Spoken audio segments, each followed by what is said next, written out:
Friends, நம்ம shapes பற்றி பார்க்க போகிறோம். ஷேப்ஸ்னா என்னன்னு தெரியுமா? அது அவுட்லைன் ஆஃப் த ஆப்ஜெக்ட். ஷேப்ஸை ரெண்டு டைப்பாக பிரிக்கலாம். 2D shape, 3D shape. இன்னைக்கு நம்ம 2D ஷேப் பற்றி தான் பார்க்க போகிறோம். 2D ஷேப்னா 2 dimension shape. டைமென்ஷன்னா என்னன்னு தெரியுமா? ஒரு ஆப்ஜெக்டோட டிஸ்டன்ஸ், சைஸவோ டிஸ்டன்ஸவோ மெஷர் பண்ணுறது. இப்போ 2D ஷேப் எப்படி இருக்குன்னு பார்ப்போமா? அது ஒரு ஃப்ளாட்டாக இருக்கும். அது 2 டைமென்ஷனும் லென்த்தும் பிரெத்தும். அந்த 2D ஷேப்ஸை பேப்பரில் வரைஞ்சோன்னா திக்னஸே இருக்காது. அந்த 2D ஷேப்பை எல்லாம் வச்சுக்கலாம். பாலிகன்ஸ், நான் பாலிகன்ஸ். பாலிகன்ஸ் எப்படி இருக்குன்னு பார்க்கலாமா?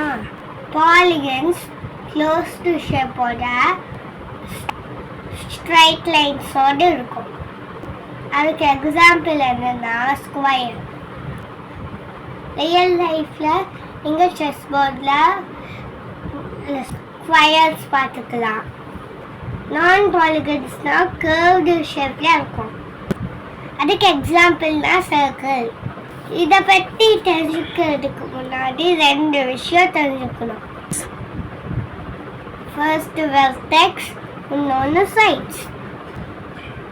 வெர்டெக்ஸ்னா இன்னொரு பேரும் சொல்லுவாங்க கார்னர்ஸ்.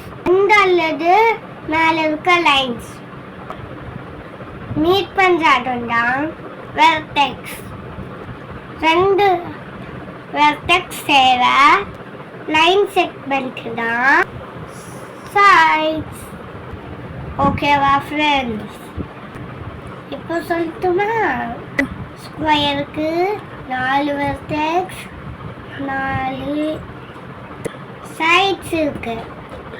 சர்க்கிளுக்கு வெர்டெக்ஸ் இல்லை, சைட்ஸும் இல்லை. இப்போ புரிஞ்சுதா?